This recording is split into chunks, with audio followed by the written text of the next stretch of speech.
Queridísimos amigos, señoras y señores tan queridos, Shalom y espero se encuentren bien en estos días.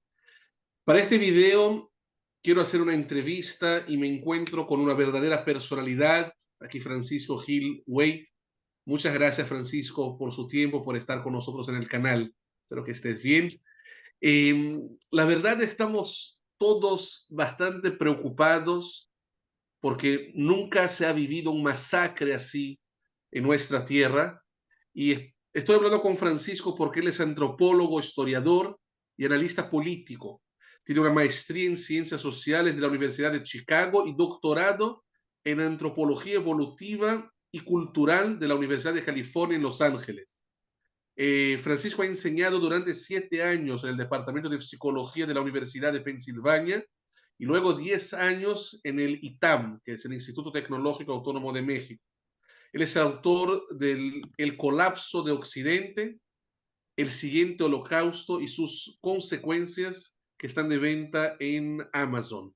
Nosotros vamos a dejar en la edición del video y en los comentarios el link de la revista que edita Francisco Management of Reality, donde ahí pueden encontrar sus videos, su canal de YouTube, artículos, libros y cursos bastante recomendados y variados sobre temas relacionados con el antisemitismo, explicación de la historia del pueblo judío y geopolítica mundial. ¡Wow! ¡Qué honor! Gracias, Francisco, nos aporta un montón y seguramente nos va a enriquecer. Eh, Me gustaría empezar escuchando de usted un poquito su lectura sobre la actual situación en el Medio Oriente. Lamentablemente tenemos bastante fake news y quisiéramos escuchar pues, de un experto como es usted. ¿Qué está pasando en el Medio Oriente? Pues yo no tengo mejor acceso que el resto de la gente a lo que está pasando en Oriente Medio en este momento, pero lo que sí he podido ver es que mucha gente, por la forma como se reportan las cosas en medios,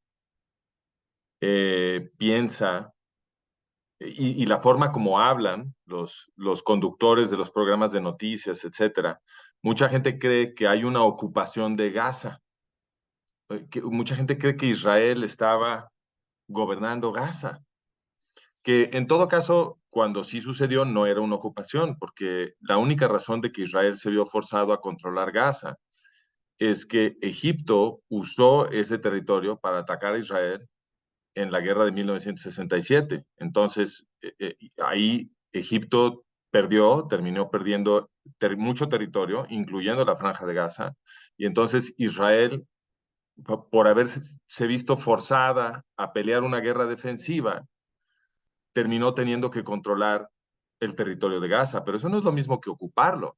Cuando uno consigue un territorio en una guerra defensiva, sobre todo una guerra como la de 1967, que fue una guerra de intención genocida, porque así la anunció Gamal Abdel Nasser, el dictador de Egipto, ¿no? Entonces, cuando tú ganaste territorio peleando una guerra defensiva que era de intención genocida, tú no estás ocupando ese territorio, tú no eres un ocupador, tú te estabas defendiendo, punto, ¿no? Entonces, es cierto que Israel se vio forzada a controlar el territorio de Gaza durante un tiempo, pero eso no es lo mismo que una ocupación.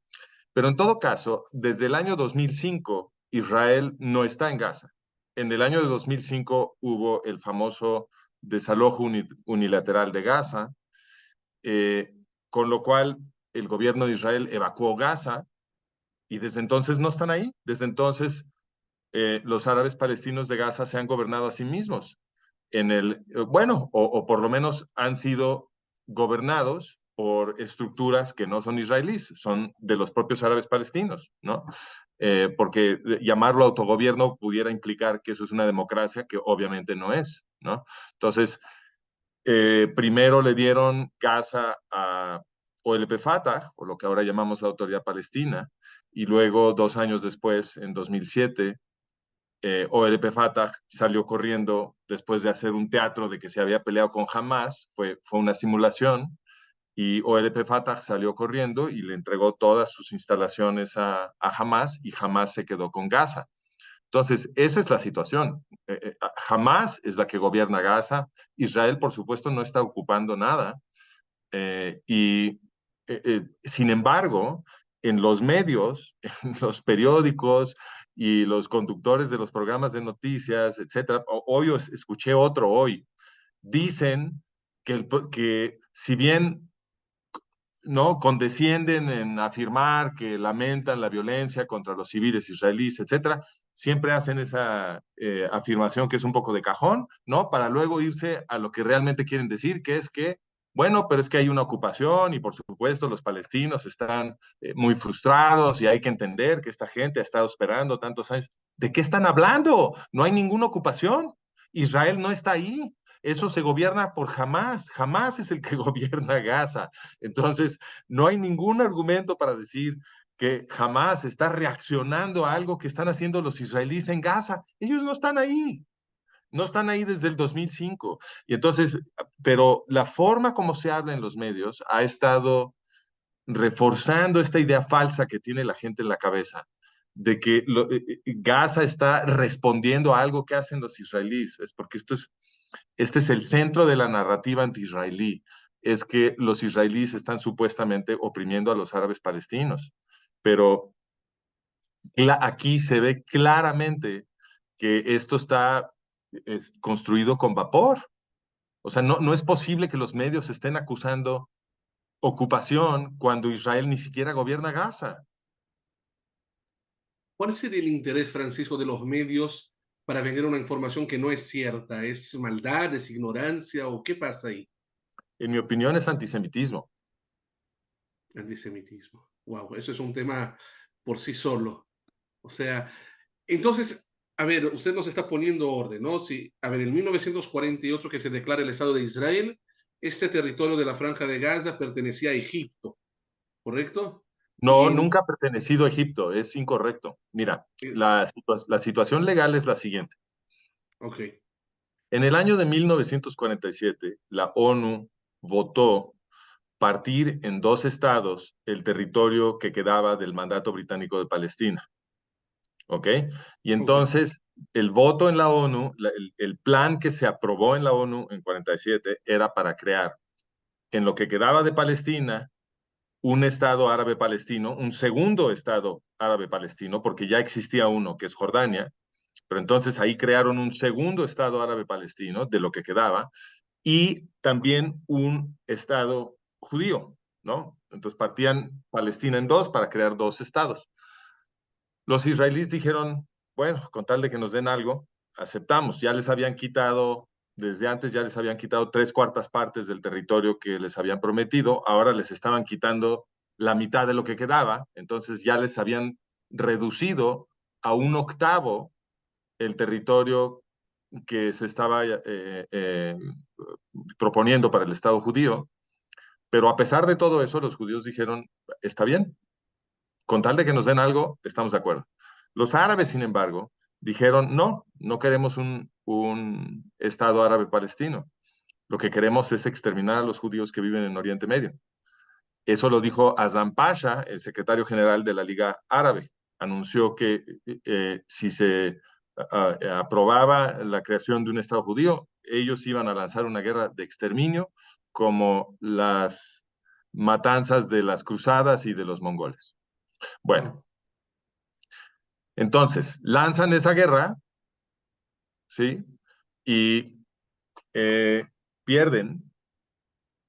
Entonces, después de esa guerra, digo, pierden, pero en el sentido de que no logran hacer su exterminio de judíos israelíes que habían prometido hacer. En ese sentido pierden y el Estado de Israel se crea, pero Egipto sí logra sentarse sobre el territorio de Gaza y Jordania sí logra sentarse sobre el territorio de Judea y Samaria, lo que en los medios llaman Cisjordania. Entonces, aunque perdieron la guerra, sí capturaron esos territorios que no eran de ellos. Esos eran los territorios que la ONU había asignado para la creación de un Estado palestino, árabe palestino. No le pertenecían ni a Egipto ni a Jordania. Entonces, Egipto es el que estaba ocupando ilegalmente la franja de Gaza. Ese era Egipto. El ocupador ilegal fue Egipto, no Israel. Mm. Y Judea y Samaria, el ocupador ilegal fue Jordania, no Israel. Jordania es el estado que ilegalmente ocupó Judea y Samaria, porque la ONU no le había dado Judea y Samaria a Jordania. Eso también era para un estado palestino, originalmente en el plan de partición de 1947, ¿ok? ¿Y luego qué pasó? Luego pasó que Nasser, acercándonos ya a 1967, también anunció Nasser que iba a exterminar a los judíos israelíes y luego provocó la guerra de 1967 y la perdió. Y esta vez perdieron muchísimo territorio, perdieron todo el Sinaí y perdieron Gaza. Entonces, a partir de ahí, Israel se vio forzada a controlar Gaza. No porque quisiera controlar Gaza, sino porque desde ahí la habían atacado en otro intento de exterminar a su población. Entonces, eso no es una ocupación, eso es absurdo. El ocupador tiene que ser un agresor. Si tú controlas un territorio porque tu agresor genocida perdió la guerra, pues sí, la tienes que controlar, pero llamarte un ocupador es obviamente una calumnia, ¿no? Y eso es lo que se ha hecho contra el Estado de Israel todos estos tiempos, todo este tiempo. Entonces, Israel nunca fue un ocupador de Gaza y de todas maneras ya se salió y los medios siguen hablando de una ocupación de Gaza. Eso, en mi opinión, no puede hacerse honestamente. Eso, en mi opinión, es una consecuencia del antisemitismo. Fuerte. Y así entre paréntesis, Francisco, no sé si estará de acuerdo si agregamos así el punto de vista espiritual para que Israel haya podido ganar todas estas guerras en el 67, en el 48. No es algo lógico, ¿no? O sea, con enemigos tan más poderosos. Es Estaría de acuerdo. increíble lo que se logró en tres guerras, sobre todo en la de 48, en la de 67 y en la de 73. Fue extraordinario, pero mm, no creo que debamos felicitarnos demasiado porque ya vimos lo que acaba de suceder y obviamente la seguridad del pueblo judío israelí no es tan sólida como pensábamos, y hay que tomarse en serio que hay un verdadero peligro. Correcto. Gracias. Bueno, entonces en el 2005, me parece que es el gobierno de Ariel Sharon que deciden desalojar estos territorios para que, como usted bien dijo, para que los palestinos puedan autogobernarse. Ahí en el 2007 jamás termina dominando esta población. Y entonces Así desde es. ese, ¿cómo? Sí, Sí, así es, perdóname. sí. No, Y no, no desde quise ese interrumpir. entonces empiezan a usar esta área para atacar más Israel, ¿no? Desde este entonces. Y creo que ahí es cuando se construye también el muro, que mucha gente también reclama que No, el Israel, muro sí, sí, claro, pero lo que hay que entender, sí, la gente reclama eso porque se les olvida la historia de lo que pasó. El bloqueo de Gaza no fue inmediato. El bloqueo de Gaza inició cuando empezaron a lanzar ataques terroristas y misiles desde Gaza. Cuando eso empezó a suceder, pues los israelíes tuvieron que tomar medidas para de proteger a su protección. población. Si Gaza se convierte bajo gobierno de Hamas un, un pseudoestado terrorista militar dedicado a matar civiles israelíes, pues obviamente que el Estado de Israel tiene que hacer algo para proteger a su población.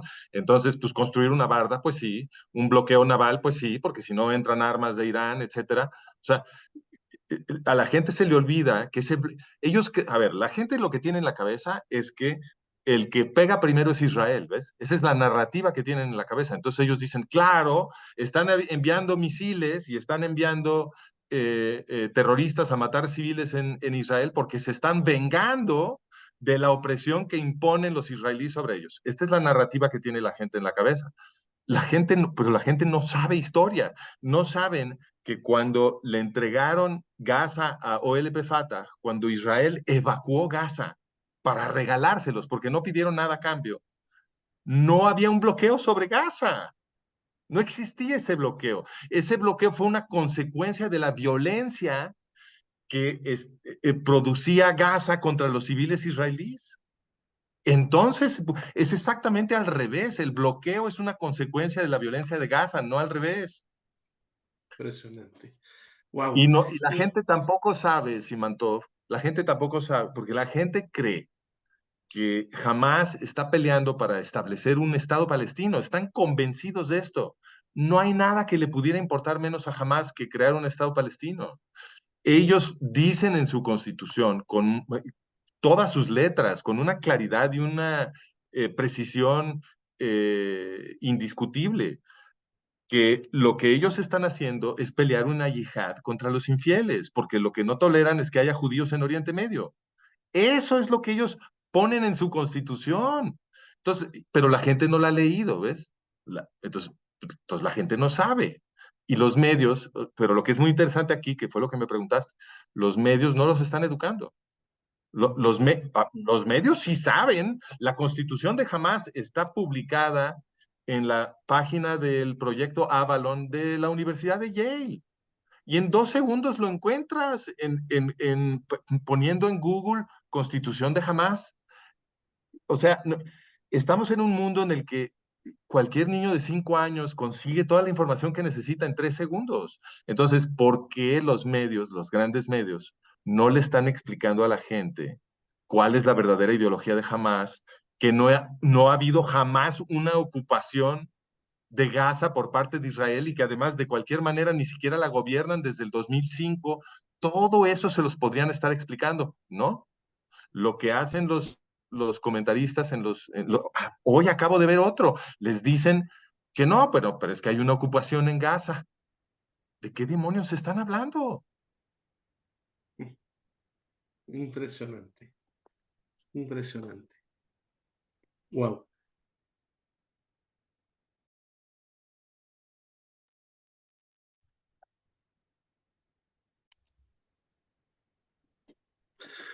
Wow, impresionante como la mentira, como la oscuridad dominan conceptos que deberían ser tan obvios y sencillos y están De documentados acuerdo. históricamente, como se los presenta, Francisco. Gracias por aclararnos algo tan importante. Y cuéntenos un poquito así, ¿quién es el pueblo palestino que habita ahora Gaza? Bueno, la gente a la que ahora le ponemos la etiqueta de palestino Ajá, es gente que vino de muchos lados. Algunos ya estaban ahí, eran pocos. La mayoría son inmigrantes que vinieron de otros lados. Es el mismo caso que los judíos israelíes. Había algunos judíos ahí cuando empieza el proyecto sionista, porque siempre había habido judíos ahí, pero es cierto que la mayoría de los judíos israelíes de hoy descienden de gente que inmigró recientemente, a finales del siglo XIX, a partir de finales del siglo XIX. Entonces, los palestinos están en la misma situación que los judíos. La mayoría son descendidos de inmigrantes recientes a la zona. Esto de que ahí había un pueblo milenario palestino es simplemente es propaganda, porque en el mundo árabe musulmán y en el mundo turco musulmán, la palabra Palestina no se utilizaba. En el Imperio Turco Otomano, que es el anterior gobernante de esa zona, antes de que llegaran los británicos, no había ninguna demarcación política que se llamara Palestina, ni tampoco ninguna población que autollamara a sí mismo palestinos. Y la razón es muy obvia, palestino quiere decir filisteo. Y el pueblo filisteo es un pueblo que se extinguió hace muchísimo tiempo. Los romanos en el siglo segundo de la era común, en el siglo segundo después de Jesús, son los que bautizaron esa zona Siria-Palestina. Lo hicieron en el siglo segundo después de concluir un exterminio contra el pueblo judío de la antigüedad. Y entonces ellos rebautizaron lo que había sido la provincia de Judea como Siria-Palestina, porque lo que querían era establecer la afirmación política de que esta ya no sería la tierra de los judíos. ¿Ves? Entonces le cambiaron el nombre a Jerusalén le pusieron Aelia Capitolina y eh, arrasaron la ciudad de Jerusalén y sobre los escombros construyeron una ciudad griega y empezaron a importar griegos para que poblaran toda esa zona porque estaban haciendo un programa de limpieza étnica contra el pueblo judío y prohibieron la entrada de judíos a Jerusalén. El Entonces, Imperio Otomano, ¿cómo le llamaba a esta zona, por ejemplo, si tiene dato? Siria, para el Imperio Siria, Otomano, eso era Siria, exacto, la Siria. llamaban Siria. Ajá. Wow. Bilad al-Sham, nada que ver con Palestina.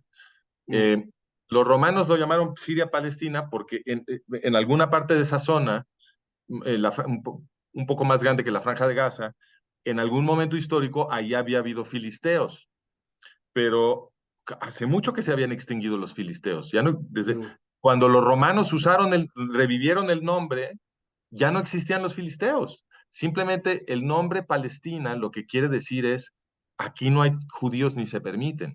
Eso es lo que quiere decir, ese es el significado político de Palestina para los romanos. Y bueno, pero era una cosa muy arbitraria llamarlo Siria-Palestina. Entonces, a la gente le costaba trabajo usarlo. Hay documentos del siglo IV en los que ves a la gente escribiendo y dicen en Palestina, o sea, en Judea, para que la gente sepa lo que están diciendo, porque la gente seguía diciendo eso es Judea, ¿no? Les costaba trabajo usar. En fin, las sociedades descendientes del Imperio Romano sí usaron durante siglos el término Palestina para referirse a esa zona de Oriente Medio, porque heredaron la tradición romana. Pero en la zona musulmana, no, el nombre palestino no tiene nada que ver con ellos.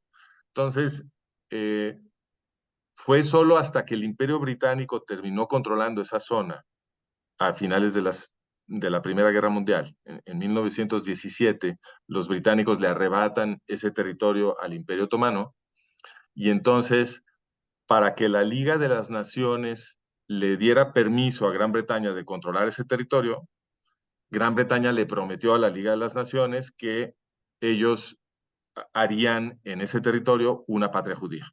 Esa fue la condición.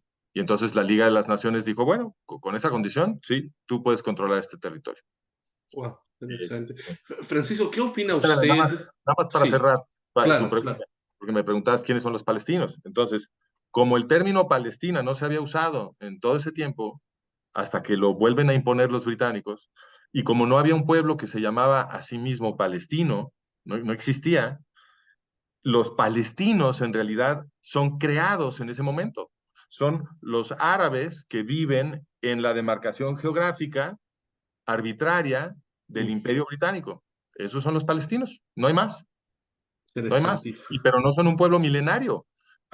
Si aceptamos que aparecen cuando el Imperio Británico crea esta frontera en el mapa, totalmente arbitraria, pues si aceptamos que eso los convierte en palestinos, bueno, pues son palestinos, pero antes de 1920 no existían. No existían, eso queda claro. Interesante. Francisco, ¿qué opina usted cuando nos caracterizan a los judíos de hacer apartheid, que sionismo fue definido como una especie de preconcepto? ¿Qué podemos decir sobre eso?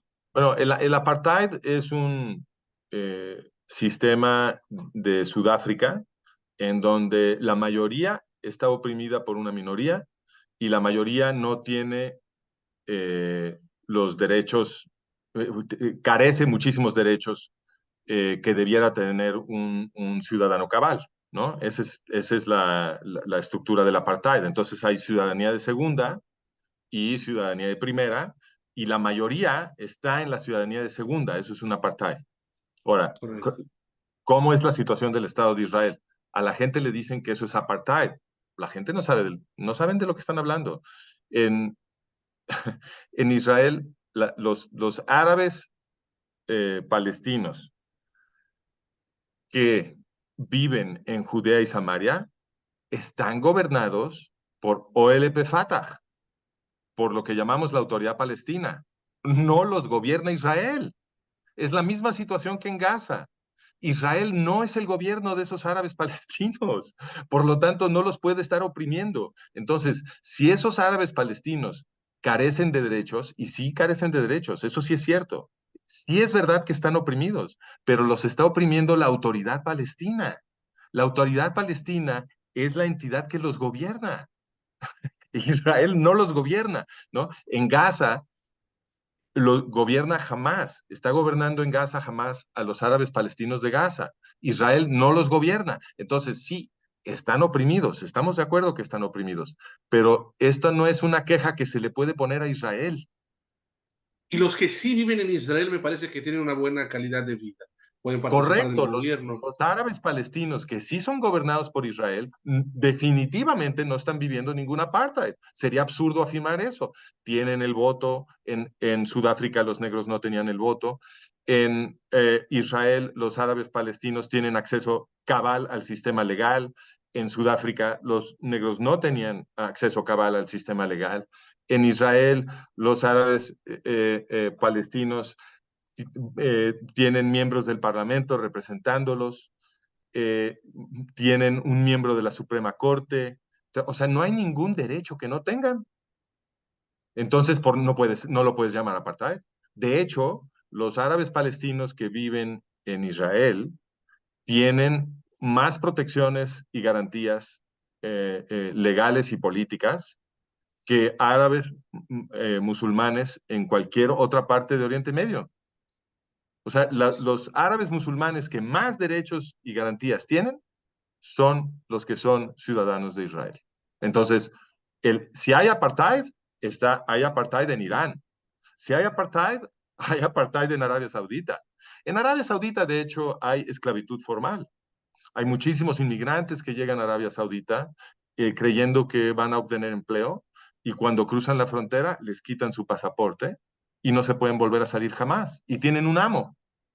Y esto está perfectamente bien documentado. Sucede también en Kuwait, sucede en Qatar, sucede en Bahrein, en todos estos países del Golfo sucede. Eso es un verdadero apartheid. Eso es, yo diría, inclusive peor que el apartheid, es esclavitud. Entonces, la pregunta que debemos hacer a los medios y a los políticos y a toda la gente que está agitando, porque supuestamente los conmueve la compasión por la gente de abajo, la pregunta es, ¿por qué están agitando? ¿Por qué nadie está agitando por todos estos esclavos? ¿Por qué siempre están agitando por los árabes palestinos? Y la hipótesis aquí es que en realidad los árabes palestinos no les importan en absoluto.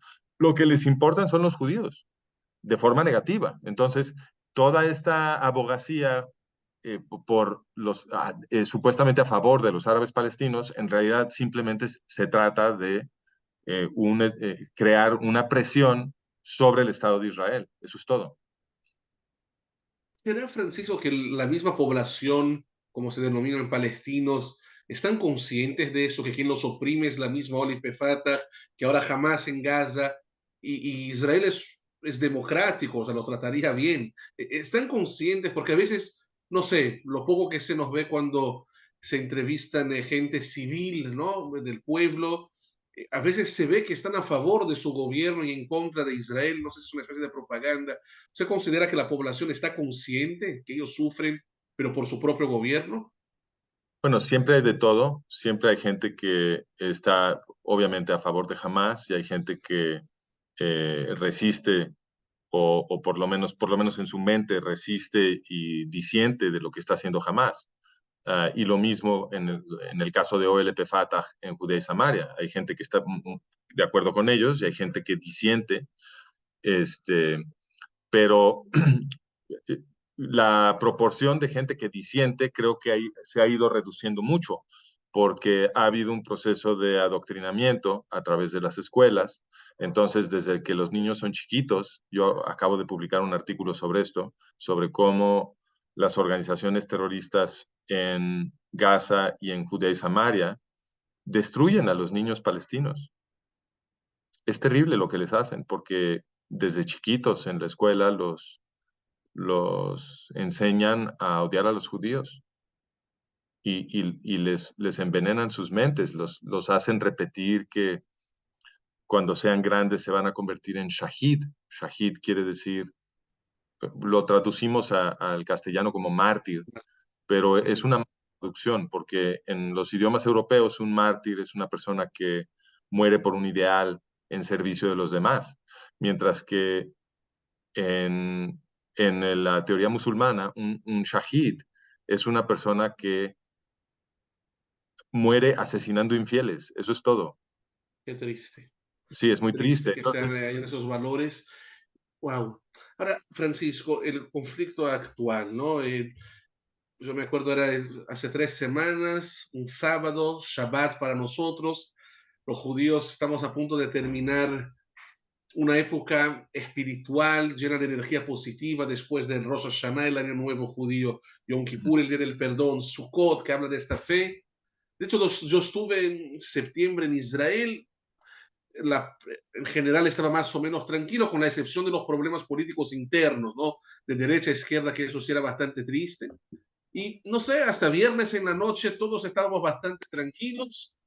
Sábado 7 de octubre, 7 de octubre, sí, Shmini Atzeret, víspera de Simchat Torah, 6:30 de la mañana de Israel. Aquí ya inmediatamente empezamos a escuchar en la diáspora. Se nos quitó la alegría de este día tan sagrado e importante. Escuchamos que desde el Holocausto nos ha sucedido algo así, un masacre, 229 me parece secuestrados al día de hoy, niños, mujeres, personas discapacitadas, a propósito, contra civiles, una desgracia que estamos hasta ahora en trauma.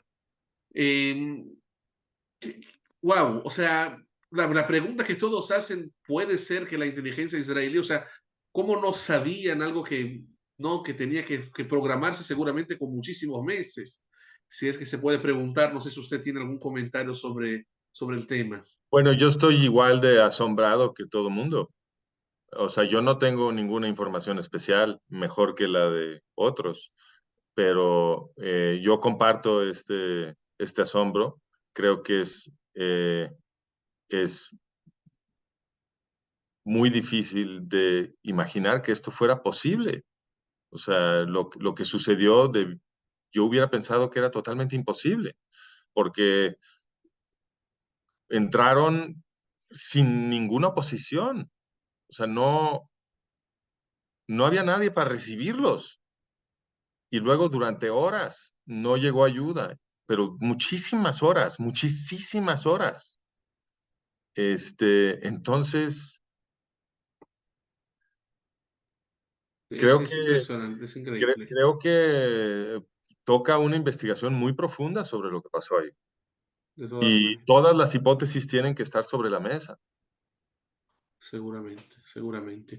Bien, ahora, eh, bueno, ¿cuál es su visión sobre lo que va a pasar, ¿no? Es interesante tal vez observar cuando sucede eso, varios gobiernos en Latinoamérica, en el mundo, han enérgicamente han considerado, más bien han condenado los actos de Hamas, que como un grupo terrorista se han solidarizado, no muchos, por lo menos de manera externa, con los israelíes.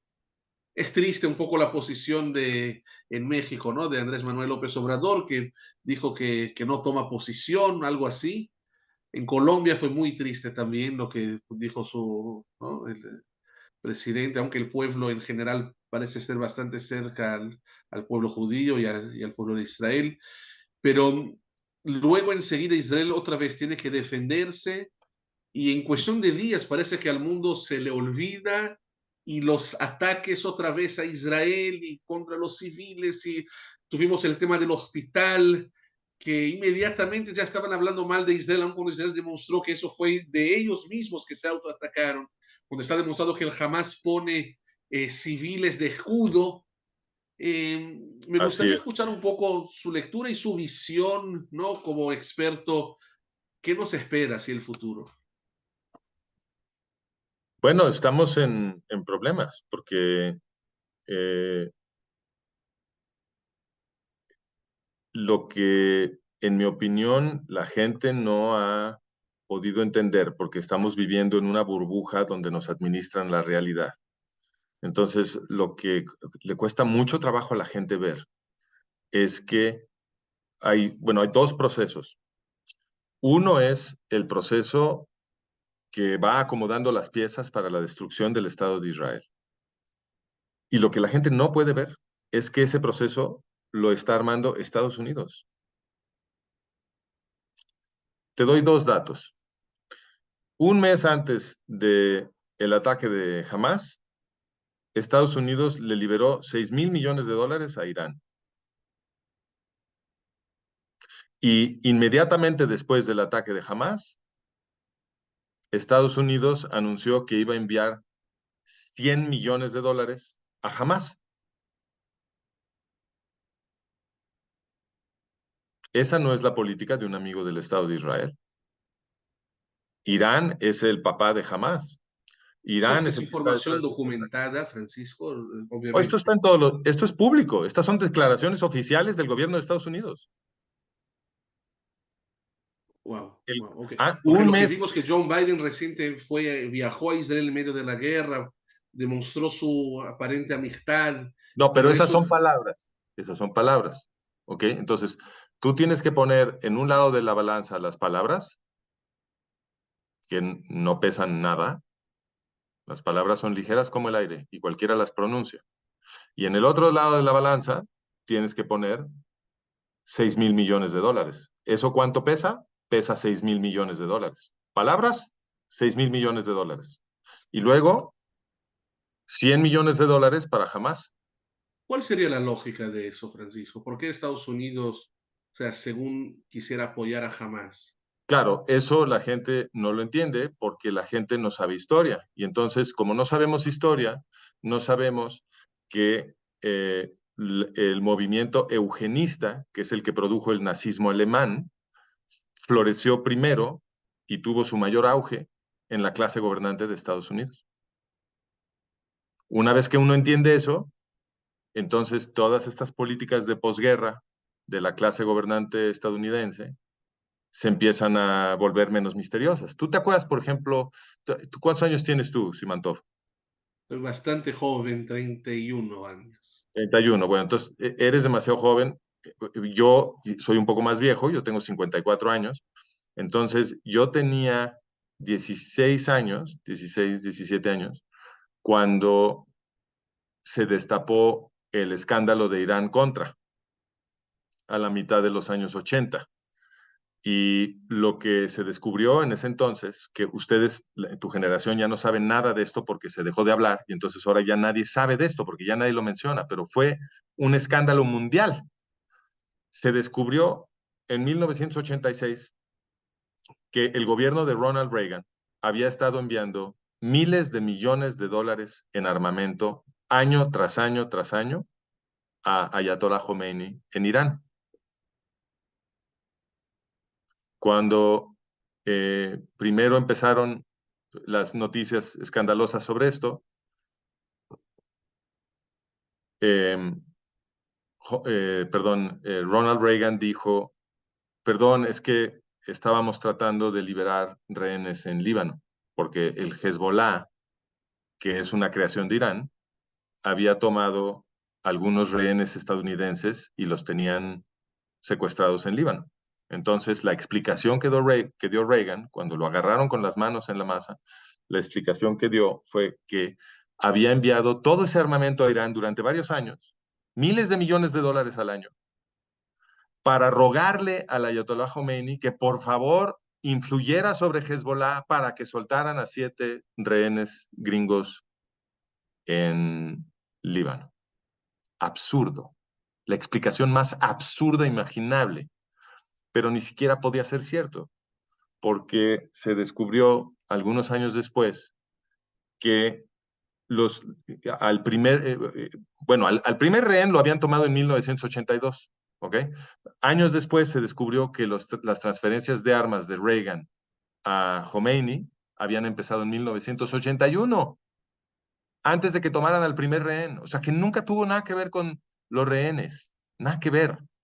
Estados Unidos estaba armando a Irán hasta los dientes.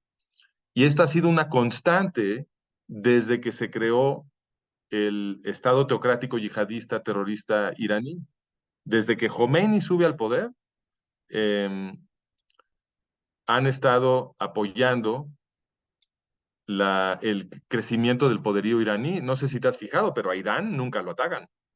Al que atacaron fue a Irak. ¿Y qué crees? Irak era el rival de Irán. Y la consecuencia de invadir Irak fue que le regalaron Irak a Irán. Irak ya básicamente lo controla Irán.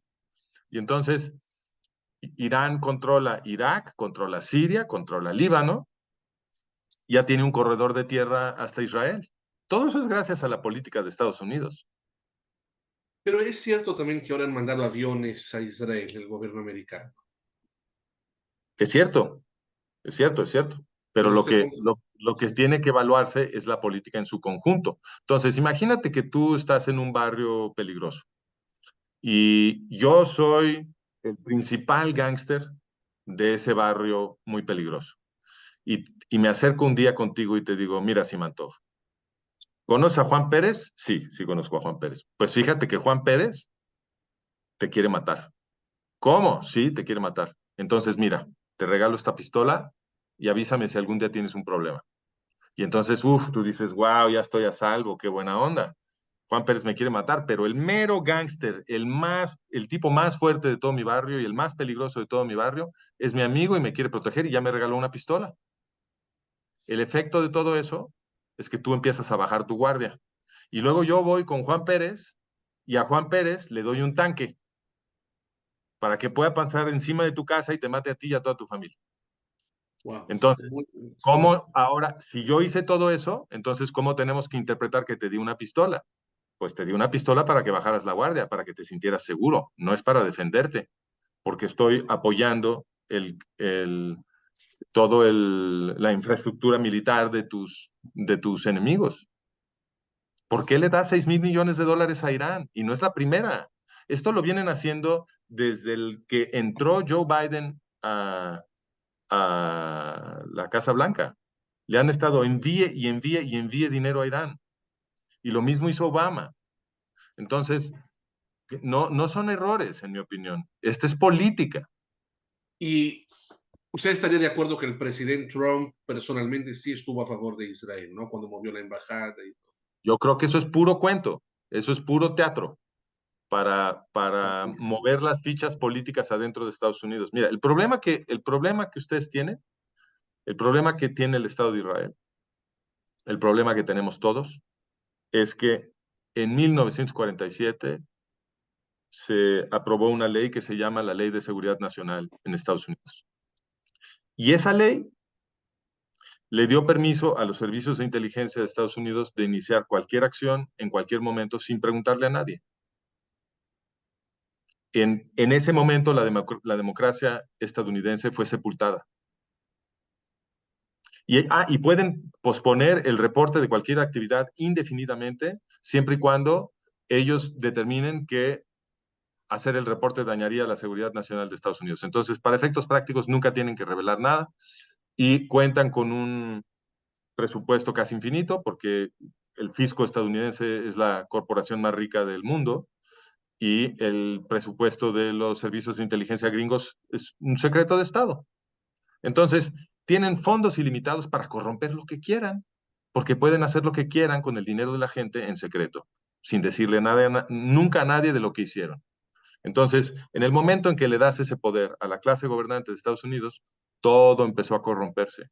Y desde entonces nos están administrando la realidad con el control que adquirieron sobre los medios. Nos hacen creer que estamos viviendo en un mundo en el cual no vivimos.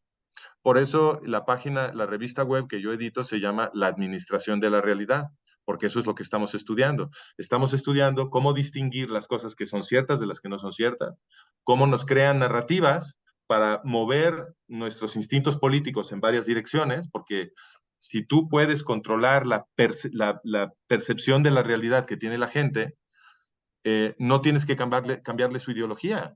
Simplemente les haces ver un espejismo y luego con la ideología que ya tienen, ellos van a hacer lo que tú necesitas. Entonces, si tú quieres destruir el Estado de Israel y quieres reclutar a muchísimos occidentales a que colaboren con la destrucción del Estado de Israel, pues no los tienes que convertir precisamente en nazis. Si ellos ya son izquierdistas y ya creen en esta idea de luchar por el más pobre, por el débil, porque el que está abajo, el que está oprimido, etcétera, lo que puedes hacer con tu sistema de medios es crear una realidad en la que toda esa gente cree que el que está oprimido es el árabe palestino y que el que lo está oprimiendo es el judío israelí.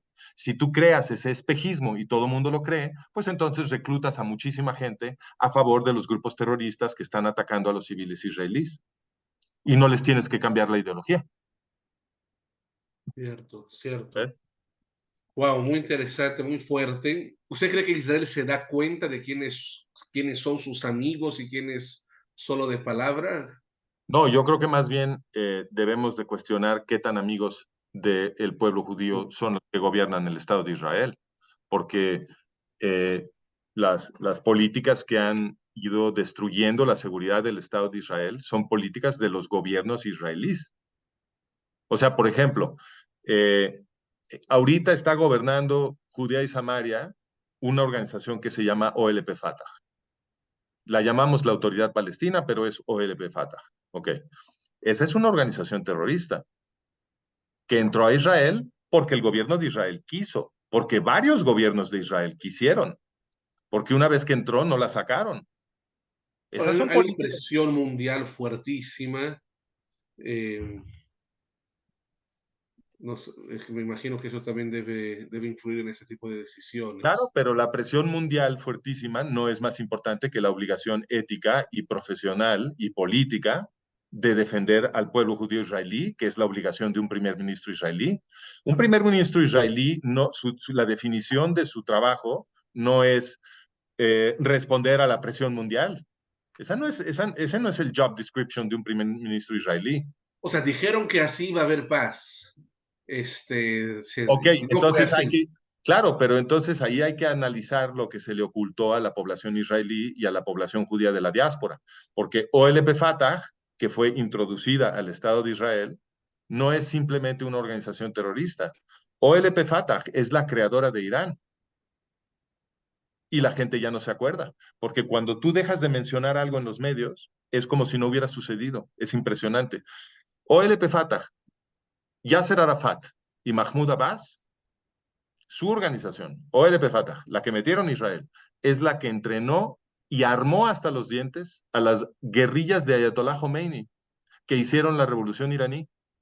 Y fueron ellos dos, Arafat y Abbas, los primeros dignatarios invitados a celebrar con Khomeini la revolución iraní, porque Khomeini estaba agradecido con ellos, porque ellos habían hecho la revolución para él.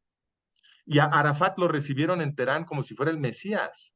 Lo levantaban en brazos y la gente se peleaba por arrebatarle su cafille, como si fuera la reliquia de un santo. Arafat y Mahmoud Abbas y su grupo, OLP Fatah, le ayudaron a Ayatollah Khomeini a crear su servicio secreto, Savama, y a crear la Guardia Revolucionaria iraní, que es el órgano que exporta terrorismo a todo el mundo. Todo eso lo hizo OLP Fatah, la organización que metieron al Estado de Israel. Irán, ese Estado que fue creado por OLP Fatah, promete exterminar a los judíos israelíes. Y OLP Fatah es la creadora de Irán. O sea que lo que metieron a Israel es Irán. Irán está adentro de Israel, en Judea y Samaria, gobernando a los árabes palestinos. Eso fue lo que hicieron los gobiernos de Israel. Eso fue lo que hicieron. Y esta información que te estoy dando de la responsabilidad de OLP Fatah en la revolución iraní estaba en la primera plana del New York Times en 1979, cuando sucedió la revolución. No es un secreto. No es ningún secreto. Lo que hicieron fue dejar de mencionarlo porque ya saben cómo funciona esto. Llevan años probando el sistema. Ellos saben que si las universidades, si los profes en las universidades, a los cuales también controlan, y los medios dejan de mencionar un tema, ese tema en 5 años ya nadie lo recuerda. Nadie lo recuerda. Esto que te estaba yo platicando de Irán contra, cuando estaban enviando miles de millones de dólares a Irán en secreto con el gobierno de Ronald Reagan, ya nadie lo sabe. Esto ya yo le preguntaba a los alumnos de ciencia política y de Relaciones Internacionales en el ITAM, que se supone que es una de nuestras mejores universidades. Digo, es una de nuestras mejores universidades. No sabían sobre Irán Contra. No lo están aprendiendo en la escuela. Entonces, las cosas desaparecen. Entonces, dejaron de mencionar la relación entre OLP Fatah e Irán y unos años después inventaron el proceso de Oslo. Dijeron que OLP Fatah había visto la luz y que iba a abandonar el terrorismo a cambio Territorio. de un territorio, ¿no? Etcétera. De hecho, Este, Arafat rechazó, ¿no? Una parte no, importante. pero espérate, pero yo estoy hablando de antes, yo estoy hablando de cuando se firma el Tratado de Oslo. Ellos estaban prometiendo, vamos a abandonar el terrorismo a cambio de negociar un territorio.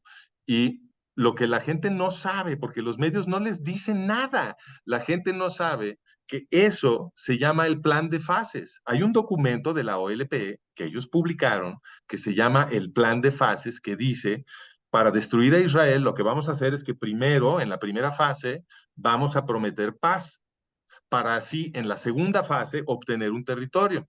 Y luego en la tercera fase utilizar ese territorio para exterminar al pueblo judío israelí.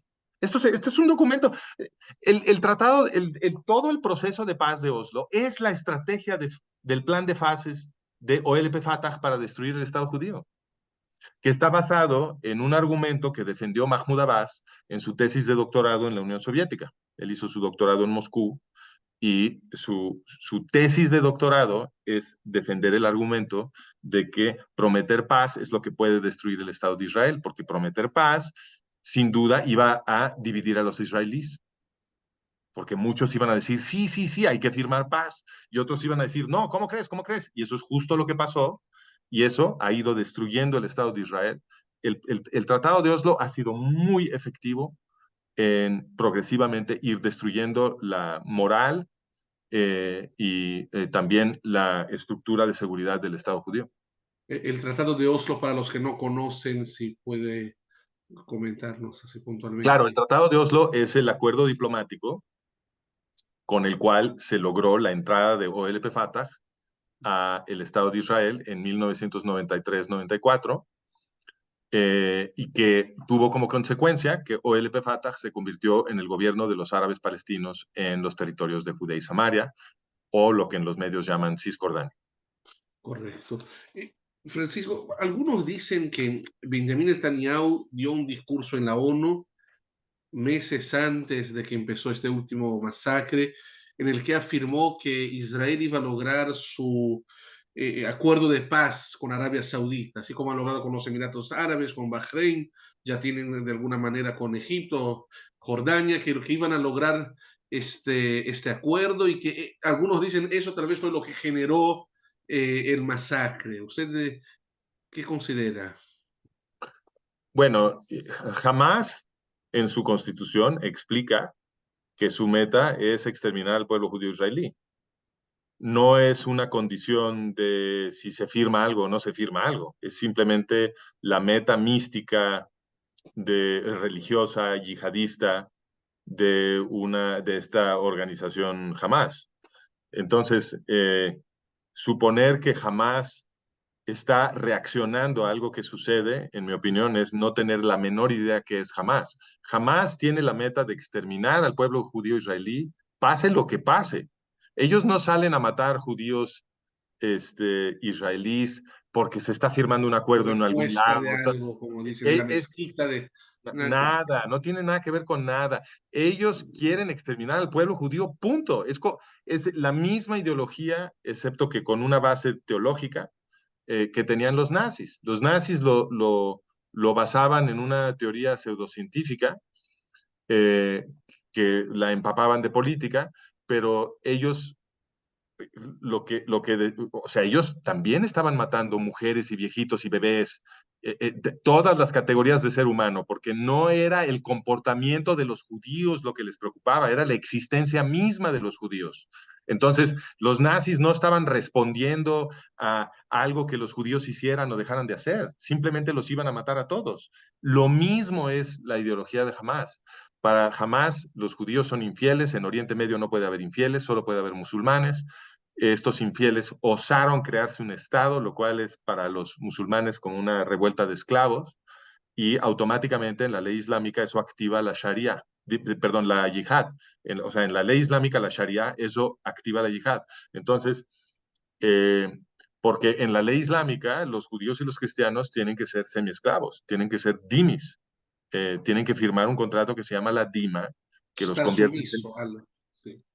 en semiesclavos de los musulmanes, y el hecho de que los judíos se hayan creado un estado en tierras que los musulmanes ya habían conquistado, desde el punto de vista de la cosmología islámica, es una revuelta de esclavos y se tiene que castigar con yihad. Y esa es la ideología de Hamas. Ellos lo explican en su constitución. Entonces, todo esto que nos dicen en los medios, para que de cierta forma son maneras de justificar a Hamas, porque es imaginarse a Hamas como un actor político convencional que está buscando negociar algo y que dirige violencia para conseguir una mejor posición de negociación y que por lo tanto es alguien con el que en principio puedes hablar y llegar a un acuerdo en donde se puede firmar una paz, ¿no? Así es como los están queriendo representar. Jamás no es ese tipo de organización. Para jamás la única paz imaginable es la paz musulmana después de la yihad, cuando ya han sido exterminados todos los infieles. Eso es lo que los musulmanes llaman paz. Y esa No es hay la única convivir paz. con quien piensa diferente, no hay... Ok. Exacto. Nada de eso. La única paz que le interesa a Hamas es la paz después de la yihad. Qué triste, qué preocupante y muy importante por otro lado tener personas como usted que han investigado a fondo la historia y nos puede dar esa información importante. Wow, Francisco, realmente nos preocupa mucho la situación actual y lo que puede pasar. Es triste, preocupante. La esperanza, bueno, el himno de Israel dice y nuestra historia 2000 años, Od lo avda tikvateinu, aún no se termina la esperanza. ¿Será que No, no se termina la esperanza. en el Lo que libro de tenemos, Israel decimos nuestra esperanza aún no se ha terminado, a pesar de todas las perseguiciones de ser unos judíos, un pueblo perseguido, disperso, una minoría, eh, la esperanza de llegar a la paz no se termina. no, pero estamos en una muy buena situación, de hecho, Simantov, porque hay mucha gente de buena voluntad en Occidente y lo que no tienen es información. Los medios hacen este esfuerzo gigantesco de administrar la realidad precisamente porque la gente es buena. Entonces, si podemos comunicarnos, y lo estás haciendo tú a través de tu podcast, y lo va a hacer mucha gente, tenemos herramientas tecnológicas hoy para poder comunicarnos entre nosotros sin los grandes medios. Entonces, esta información que yo te acabo de dar, y yo invito a tu audiencia a que vaya y revise mi libro y revise mis artículos, yo pongo toda la documentación de todo lo que afirmo. No es necesario ni recomendable que me crean nada. Más bien, yo invito a tus De escuchas hecho, que revisen mi trabajo con escepticismo y una vez que se convenzan, entonces trabajen duro, como tú, como yo, en diseminar esta información, porque si todos los occidentales... seguimos. No, muchísimas gracias, Francisco. Y No sé si me corté se en algún momento. cortó por un momento, pero regresamos bien. No, sin palabras, o sea, muchas gracias por aportarnos tanto conocimiento importante y relevante para estos días. Rezamos y pedimos por mejores días pronto, vamos a hacer nuestra parte. Y quizá así para concluir, es bastante interesante, ¿no? Puede ser quien diga, bueno, Francisco dice eso porque es judío, entonces está con los judíos, y entiendo que es un tema totalmente neutro, histórico, estudiado, no es un tema emocional, sino racional, ¿no? Escuché que usted... Bueno, yo no soy judío. Yo estoy, yo me dedico a esto porque me parece que estas son el antisemitismo es muy importante. Yo creo que el antisemitismo no es como otras formas de racismo. Digo, sí se parece a otras formas de racismo en que es una forma de racismo, pero tiene algunas peculiaridades que lo vuelven una cosa muy especial. ¿Y por qué? Porque el antisemitismo es el ataque contra no solamente un pueblo, sino contra una ética y una política y una forma de organizarnos. ¿Por qué? Porque el judaísmo, como sistema legal y político, como sistema ético, ha tenido una influencia titánica sobre el pensamiento occidental. Y el efecto del judaísmo en Occidente ha sido de irnos moviendo en la dirección de más libertad, más derechos, más participación y finalmente la democracia moderna.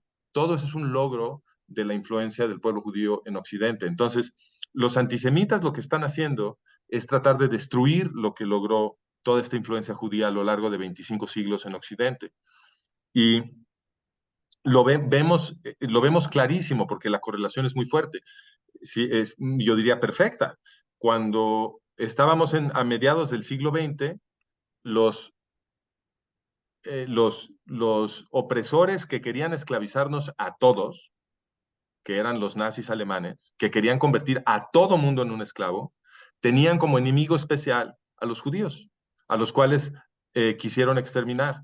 Entonces, ahí vemos la dupla. Ahí vemos que cuando, cuando hay opresores que quieren esclavizar a todo mundo, tienen un interés especial en destruir al pueblo judío. No es una cosa nada más del siglo XX. Lo vemos en el siglo XIX con el imperio zarista, que igualmente estaba esclavizando a todo mundo en Rusia y en los territorios controlados por los rusos. Y estaba organizando grandes matanzas y saqueos y violaciones de judíos, que llamamos pogromos, ¿no? Lo vemos en el medioevo, con la Inquisición. Los jefes de la iglesia, aliados con los reyes de Europa, estaban aplastando a todo mundo y el sistema que produjo la Inquisición era totalitario. Los católicos comunes y corrientes se arriesgaban a que los quemaran en la hoguera si opinaban o si alguien los acusaba de opinar algo que no concordaba con lo que dijera el Papa, ¿no? Te vas más atrás y tienes el Imperio Romano que estaba esclavizando a todo mundo. Y el Imperio Romano también cometió un genocidio contra el pueblo judío.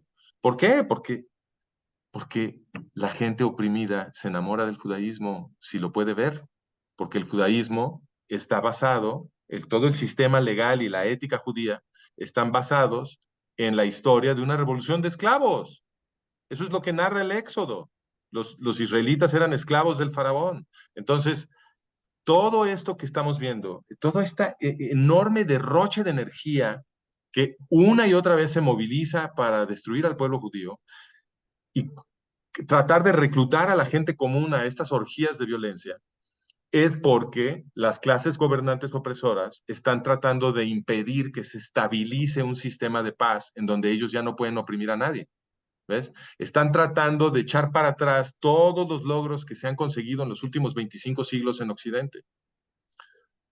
Por eso es importante que los occidentales entiendan que el combate del antisemitismo es lo mismo que su propia autodefensa. Si los occidentales hubiéramos combatido el antisemitismo a tiempo, antes de la Segunda Guerra Mundial, nos hubiéramos ahorrado la Segunda Guerra Mundial. Y entonces no hubieran muerto entre 5 y 6 millones de judíos y más de 64 millones de goyim. Y no hubieran sido esclavizados cientos de millones de otros goyim. Todo ese sufrimiento no hubiera sucedido. Pero lo que pasó fue que la gente se dejó seducir por el antisemitismo, como está sucediendo otra vez. Y una vez que se dejaron seducir por el antisemitismo, sufrieron una catástrofe, todos, porque la guerra mundial nos aplastó a todos, a todos. El antisemitismo es un gran peligro para todos los occidentales. Entonces, otra vez estamos sumiéndonos en el mismo vórtice eh, de dejarnos seducir por las ideologías antisemitas que están dirigiendo las clases gobernantes, y lo que nos va a volver a suceder es lo mismo. Vamos a perder todas nuestras libertades, Occidente se va a colapsar, pero estamos a tiempo y tenemos las tecnologías para comunicarnos. Si utilizamos esta revolución del podcast que ahorita estamos gozando para comunicarnos entre nosotros y que la gente entienda la historia y que entienda la información que tiene que tener para interpretar correctamente el mundo en el que estamos, pues entonces podemos salirnos de este espejismo de la administración de la realidad que nos están imponiendo con los medios y liberarnos y defender nuestras democracias. Entonces, Así es. a eso me dedico yo. Interesante, interesante. Y bueno, invito a todos nuestros seguidores y oyentes a investigar más de todo el material que usted estudia, investiga y nos va a enseñar más seguramente. Francisco, de verdad, muchísimas, muchísimas gracias. No sé si no quiero salir del tema, pero quizás solamente aprovechando su presencia y tenemos muchos seguidores que son personas que siguen y les gusta y enamorados del judaísmo. Y escuché usted en alguna entrevista para algún canal de televisión decir que usted considera que el judaísmo es la religión correcta. No sé si pudiera decirnos una palabrita sobre eso. Sí, y a mí me parece que el desempeño de la Torá en la historia humana es demasiado improbable. Entonces, la Torá produce milagros sociológicos Wow. que a mí me resultan muy difícil de explicar, y por eso la hipótesis de un origen divino me parece atractiva. Entonces, claro que es una hipótesis, pero lo que a mí me asombra sobre todo es que hay una cosa que yo llamo la primera ley de la guerra de clase. Y esa ley lo que dice es que básicamente dice la izquierda es inestable y la izquierda radical es radicalmente inestable. Me refiero a la verdadera izquierda, es decir, no a la izquierda que ahora se maneja, sino al movimiento que busca aliviar los dolores de la gente vulnerable. A eso me refiero, ¿no? Entonces, ese tipo de movimientos en contra de la opresión son inestables y si son muy comprometidos con eliminar toda la opresión, entonces van a ser especialmente inestables. ¿Por qué? Porque a las clases gobernantes que nos quieren esclavizar no les convienen estos movimientos, entonces van a trabajar muy duro para destruirlos. Y vemos precisamente en la historia del pueblo judío que se organizan grandes matanzas de judíos cada siglo, porque precisamente el judaísmo, basado en una revolución de esclavos, es este tipo de movimiento. Pero entonces, el judaísmo debiera haberse extinguido hace mucho tiempo. En el momento en que apareció, debió haberse extinguido con uno de estos genocidios, precisamente porque representa tal peligro para las clases gobernantes opresoras. Sin embargo, lo que vemos es que no solo no se extinguió el judaísmo, sino que es el movimiento más estable de todos los tiempos. Todos los pueblos y las culturas que eran contemporáneos de los judíos hace 2500 años ya no existen. Mientras tanto, los judíos aquí siguen transmitiendo el mismo libro. Entonces, debieron haber sido el pueblo más inestable de la historia, se debieron haber esfumado inmediatamente, y son todo lo contrario, son el pueblo más estable de la historia. Y no solo eso, el libro y la sociedad que produce el libro transformaron a las sociedades occidentales. Y las sociedades occidentales, cuando empezó ese trabajo, hace 2500 años, eran las peores sociedades del planeta. Las sociedades grecorromanas de la antigüedad clásica eran las sociedades más crueles, más espantosas que había en todo el planeta. Para ellos, el día de diversión era ver cómo a un pobre ser humano se lo comía un león. Eran enfermos mentales, psicópatas. Y ese es solo un ejemplo de todas las barbaridades que hacían. Entonces, el pueblo judío comenzó con ese material humano, que era el peor que existía, las peores sociedades que había, y las transformó a lo largo de 25 siglos en las mejores sociedades del planeta, porque hoy en día no hay nada mejor que las sociedades modernas democráticas de Occidente.